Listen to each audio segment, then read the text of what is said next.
دنیا کے اندر سب سے برا جملہ اور دنیا کے اندر سب سے برا ایک نعرہ آج کل جو ہمارے یہاں مرد اور عورت کی برابری کے حوالے سے، یقین کریں کہ کچھ جملے ایسے ہوتے ہیں جن کو عقل ہی قبول نہیں کرتی، لیکن وہ جملے، وہ نعرے سننے کے اندر بہت اچھے ہیں۔ یہ دنیا قائم ہی اس لیے ہے، یاد رکھ لیجئے گا، کہ یہاں تفاوت ہے ہر چیز کے اندر، کوئی چیز افضل ہے اور کوئی چیز مفضول ہے۔ اس تفاوت کا خیال نہیں کیا جائے گا، دنیا چل نہیں سکتی۔ میں اس کی چند مثالیں آپ کو دیتا ہوں۔ اللہ نے فرمایا کہ هل يستوي الذين يعلمون والذين لا يعلمون، کہ اللہ کی بارگاہ کے اندر علم والا اور بغیر علم والا جاہل وہ کبھی برابر نہیں ہوتا۔ تو اللہ ہے، دونوں انسان دیکھے گا، یہ بھی اشرف المخلوق ہے، یہ بھی اشرف المخلوق ہے، لیکن اللہ نے فرمایا علم والا اور بغیر علم والا کبھی برابر نہیں ہے۔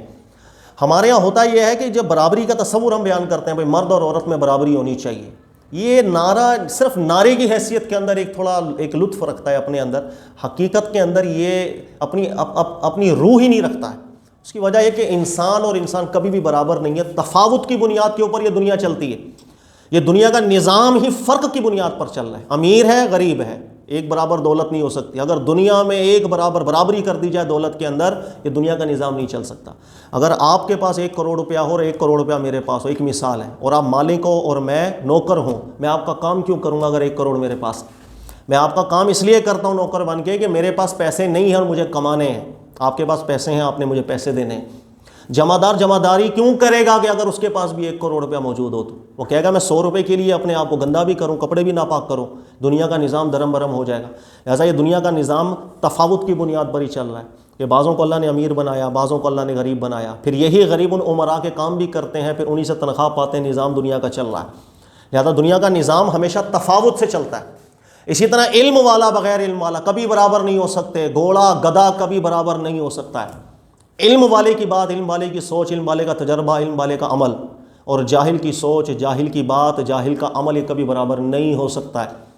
تفاوت کی بنیاد کے اوپر یہ کائنات کا نظام چلتا ہے، اور برابری کا جو تصور ہے، جس نے تفاوت کو اگر ضرب دے دی، نقصان پہنچا دیا، تو یہ ایک تو پریکٹیکلی ممکن ہی نہیں ہے کہ اگر ہم بولیں مرد اور عورت ہمیشہ برابر ہو، ہر چیز کے اندر برابر ہو، پریکٹیکلی یہ ممکن نہیں ہوتا، لیکن نظام خراب ہو جاتا ہے اس کے اندر۔ اب میں اس کی چند مثالیں آپ کو دیتا ہوں اور اسلامی حقوق کی طرف ہی توجہ آپ کی دلاتا ہوں۔ دنیا میں ہر مخلوق کو دیکھیں آپ کے آس پڑوس میں گھر کے اندر کبھی بلی نے بچے دیے ہوں گے، مجھے بتائیں اس بلی کے بچوں کا باپ کبھی آتا ہے اس بچوں کا خیال کرنے کے لیے، اس کو کھانا دینے کے لیے؟ نہیں، صرف ماں ان بچوں کا خیال کرے گی۔ بلی کے بچوں کی جو ماں ہے صرف وہ ان کے کھانے کا انتظام کرے گی، بچوں کو چھوڑے گی، بازار جائے گی، کھانا پینا جو اس کو ملے گا لا کے ان کو بھی کھلائے گی، دودھ بھی پلائے گی۔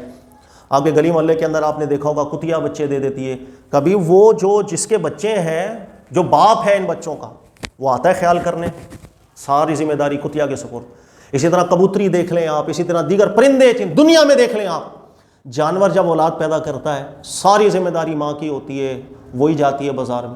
اللہ نے جب اس اشرف المخلوق کو پیدا کیا، اس کو جب ماں بنایا، تو اللہ تعالیٰ نے یہاں پر احکامات الگ بیان کیے، یہاں مرد کی ذمہ داری لگا دی۔ یہاں پر نسب کو بھی اللہ نے نکاح کے زمرے کے اندر محفوظ کر دیا کہ یہ جانور نہیں ہے، اشرف المخلوق ہے، کہ جہاں باپ کا پتہ نہ ہو، اس لیے نکاح کی رسم رکھی گئی تاکہ باپ کا پتہ ہو، یہ بچے کس کے ہیں معلوم ہو۔ پھر جب بچے ہو جائیں، پھر ان بچوں کا خرچہ، ان کا نان، اس کا نفقہ جانوروں کی طرح نہیں چھوڑ دیا گیا کہ ماں بازاروں میں جائے بچے کو گھر پہ چھوڑ کر، نہیں، ماں گھر پہ بچے کی ہی خدمت کرے۔ باپ کی ذمہ داری لگا دی گئی نان نفقے کی، کہ وہ باہر سے لائے، کمائے اور یہاں پر خرچ کرے۔ تو اللہ رب العزت نے یہ فرق رکھا ہے، مرد ماں نہیں بنتا، عورت میں ماں بننا، یہ بھی ایک فرق۔ پھر اس ماں بننے کے بعد عورت کے دل کے اندر اللہ نے جو ممتا اور جو پیار اولاد کی ڈال دی ہے باپ کے دل میں، وہ پیار نہیں ہوتا، نہ کبھی ہو سکتا ہے۔ اسی فرق کے اوپر یہ دنیا چل رہی ہے۔ تو برابری ایسے نہیں، برابری حقوق کے اندر بھی ہوگی تو اسی تفاوت کو مد نظر رکھتے ہوئے ہوگی۔ اگر تفاوت کا خیال نہیں کیا جائے گا پھر سب کچھ خراب ہو جاتا ہے، پھر سب کچھ خراب ہو جاتا ہے، پھر نظام آپ کا دنیا کا نہیں چلتا ہے۔ ہمارا دین ہے، دین اسلام ہے، اس نے ہر طرح کے حقوق بھی بیان کیے ہیں، ہر طرح کا ظلم بھی دور کیا ہے، ظلم دور کرنے کے قواعد بھی بیان کیے ہیں۔ لیکن بدقسمتی یہ ہے کہ ہمارے یہاں چونکہ اب عملی لحاظ سے ان حقوق کی پاسداری کی نہیں جاتی، انہیں سمجھا نہیں جاتا، عمل نہیں کیا جاتا، لہٰذا خواتین کو بھی موقع مل جاتا ہے گھر سے باہر نکلنے کے لیے، احتجاج کرنے کے لیے، وہ چاہے خواتین مارچ کے زمرے کے اندر ہوں، چاہے کسی بھی ایجنڈے کے زمرے کے اندر ہوں۔ تو اگر عملی لحاظ سے ہم اپنے آپ کو مضبوط بھی کریں، ان احکامات کی پاسداری بھی کریں، تو انشاءاللہ تعالیٰ یہ خواتین گھر سے باہر کبھی نہیں نکلیں گی۔ کہ جن کو حقوق مل رہے ہوں گے وہ کیوں باہر حقوق کے لیے نکلیں؟ حقوق کے لیے وہی نکلیں گی جن کو حقوق مل نہیں رہے ہوتے۔ اور ہمارے دین نے جس انداز کے اندر حقوق بیان کیے ہیں خواتین کے، اللہ گواہ ہے، قرآن گواہ ہے مطالعہ کیجئے گا، اس سے اچھے حقوق دنیا میں کوئی بیان کر نہیں سکتا ہے۔ جتنے حقوق ہمارے دین نے دے دیے، جتنے حقوق ہمارے دین نے دے دیے، نان نفقے سے متعلق جتنے ان کے حقوق سے متعلق، اخلاق کے حقوق سے متعلق، اس کے خیال رکھنے سے متعلق، تعلیم و تربیت کے حوالے سے، تمام ضروریات کے حوالے سے جتنے حقوق ہمارے دین نے دیے، اور جتنی رسمیں اللہ کے نبی علیہ السلام کے مبارک زمانے میں چل رہی تھی جو خواتین کو ذلیل کر کے جنہوں نے رکھ دیا، عورت ذات کو عزت سے اللہ کے نبی علیہ السلام نے نوازا۔ اس کی چند مثالیں اب دیکھتے چلے جائیں۔ اللہ کے نبی علیہ السلام کے زمانہ میں رواج یہ تھا کہ خواتین جب مخصوص ایام کے اندر آتی تو ان کو ایسا ناپاک سمجھ لیا جاتا کہ بالکل سائڈ پہ بٹھا دیا جاتا، نہ ان کے جھوٹے برتنوں میں کھانا کھایا جاتا، نہ ان کو پاس بٹھایا جاتا۔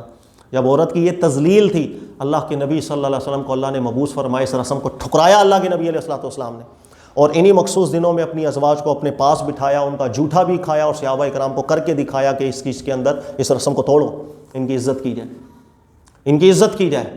یہاں تک ایک حدیث ہے کہ ایک دفعہ اللہ کے نبی علیہ السلام کی مبارک زوجہ آپ کے ساتھ بیٹھی تھی تو انہیں محسوس ہوا، ان ایام کے آنے کا محسوس ہوا، تو وہ بستر سے اٹھ کر جانے لگی۔ اللہ کے نبی علیہ السلام نے انہیں پھر بلایا، اپنے پاس بٹھا دیے۔ اب یہ زمانہ جاہلیت کی رسومات نہیں چلیں گی، اب عورت کو عزت دی گئی۔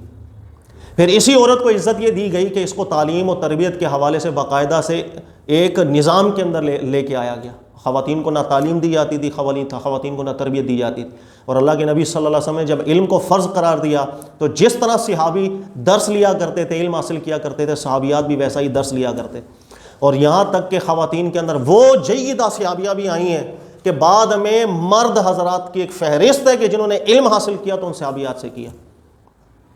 یہ مقام دیا، یہ مقام دیا ہمارے دین نے ان کی تعلیم کے۔ پھر نان نفقے کے حوالے سے یا نکاح کے بعد کی جو زندگی ہے اس کے اندر کسی بھی طریقے سے انسیکیورٹی اگر خواتین فیل کرے، ہمارے دین نے ایک پورا نظام دیا، قضاء کا نظام اس کو دیا کہ وہ کس طرح قضاء کے زمرے کے اندر اپنے نان نفقے کی بھی حفاظت رکھ سکتی ہے۔ اگر ایک شوہر ہے وہ نان نفقہ نہیں دے رہا، کیا کیا جائے؟ قضاء کے زمرے میں ہمارے اللہ کے نبی صلی اللہ علیہ وسلم نے ایسا نظام بیان کر دیا کہ وہ اپنا حق لے سکتی ہے۔ وہ بدقسمت یہ کہ ہمارے یہاں چونکہ اس پر عمل نہیں ہوتا تو ظاہر ہے خواتین کو بھی موقع ملتا ہے باہر جانے کے لیے۔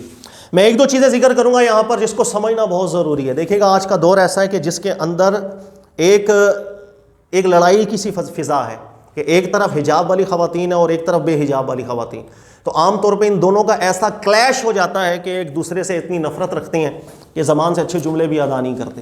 یہ میں خاص توجہ دلانا چاہ رہا ہوں، اس دن میں رکھیے گا۔ ایک خاتون ہے کلیمہ گو ہے، اللہ کے نبی علیہ السلام پر ایمان لانے والی، قرآن پر ایمان لانے والی، اگر وہ کسی وجہ سے اپنی عملی کمزوری کی وجہ سے، اپنے ماحول معاشرے کی وجہ سے پردہ نہیں کر پا رہی تو ہم اس کو اس نگاہ سے دیکھنا شروع کر دیتے ہیں کہ جیسے جہنمی خاتون ہے، کس نے جانا ہی جہنم کے اندر ہے۔ ایسا ہرگز نہ سوچا کریں۔ یاد رکھ لیجئے گا کہ ہمارے دین نے پردے کا حکم ضرور بیان کیا ہے، لیکن بدگمان ہونے کا یا اللہ کی بارگاہ کے فیصلے کرنے کے ہمیں اختیارات بھی اللہ نے نہیں دیے۔ یہی صحابیات تھی، پردہ نہیں کیا کرتی تھی، اللہ کا دین چل رہا ہے، قرآن بھی نازل ہو رہا ہے، پردہ نہیں کیا کرتی تھی، نمازیں پڑھا کرتی تھی، ہر کام کرتی تھی۔ جب احکامات پردے کے نازل ہوئے پھر ان خواتین نے پردہ کرنا شروع کیا، لیکن اس سے پہلے جب پردے کے احکامات نہیں تھے، بے حجاب جسے آپ کہہ لیں، پھر بھی مسلمان تو تھی۔ اور اللہ کے نبی علیہ السلام نے ہماری اخلاقی تربیت بھی اتنے پیارے انداز میں کی۔ ایک دفعہ اللہ کے نبی علیہ السلام صحابہ سے خطبہ ارشاد فرما رہے ہیں، بخاری کی حدیث ہے، غور سے سنیے گا۔ اللہ کے نبی علیہ السلام نے فرمایا، ایک خاتون تھی بنی اسرائیل کی، جا رہی تھی رستے میں اور جنگل کے اندر اس کا گزر ہوا ایک کنویں، پانی پینا تھا، پیاس لگی تھی، کنواں ملا۔ اب وہاں نہ ڈول پانی نکالنے کے لیے نہ کچھ، تو اس کو شدت کی پیاس بھی تھی، اس نے اپنا دوپٹہ نکالا، پھر اپنا شوز اتارا، دوپٹے کو شوز سے باندھا، بڑی مشکل سے کنویں کے اندر پھینکا، شوز کے اندر پانی نکلا اور پیا، جان بچائی اپنی۔ جب پانی پی کے باہر سے واپس جانے لگی تو دیکھا دور ایک کتے کا بچہ ہے، پیاسا بلبلا رہا ہے۔ اس کو ترس آیا، اس خاتون نے دوبارہ اپنا دوپٹہ کھولا، جوتے کے ساتھ باندھا، پھر کنویں میں پھینکا، بڑی مشکل سے پانی نکالا اور جانور کو پانی پلایا، کتے کے بچے کو پانی پلایا، چلی گئی۔ اللہ کے نبی علیہ السلام نے ارشاد فرمایا کہ اللہ تعالیٰ نے یہ نیکی اس کی ایسی قبول کی کہ اس کی مغفرت کر دی۔ یہ حدیث صحابہ جب آگے سنا رہے تھے تو صحابہ نے لوگوں کو بتایا، لوگوں جانتے ہو یہ عورت تھی کون جس کا واقعہ اللہ کے نبی علیہ السلام نے بیان کیا؟ صحابہ کہتے تھے اللہ جانے، ہمیں معلوم نہیں۔ تو صحابہ کہہ رہے تھے کہ یہ خاتون ساری زندگی فحش کام کرتی رہی تھی، فاحشہ خاتون تھی، ساری زندگی فاحشہ ایک اس نے کام کیا، فحش کا کام کیا، لیکن ایک نیکی اس نے ایسی کی تھی کہ جانور کو پانی پلایا، اللہ نے سارے گناہ اس کے معاف کر دیے۔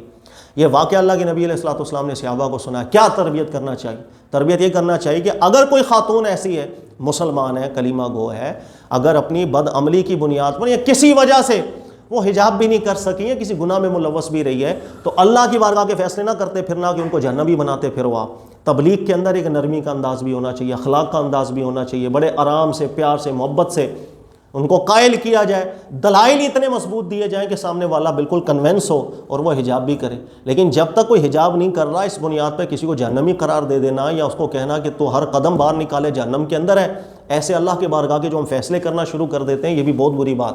اس سے ایک ضد کی فضا پیدا ہو جاتی ہے، اس ضد کے اندر آ کر پھر لوگ عمل نہیں کرتے، ایک ضد پیدا ہو جاتی۔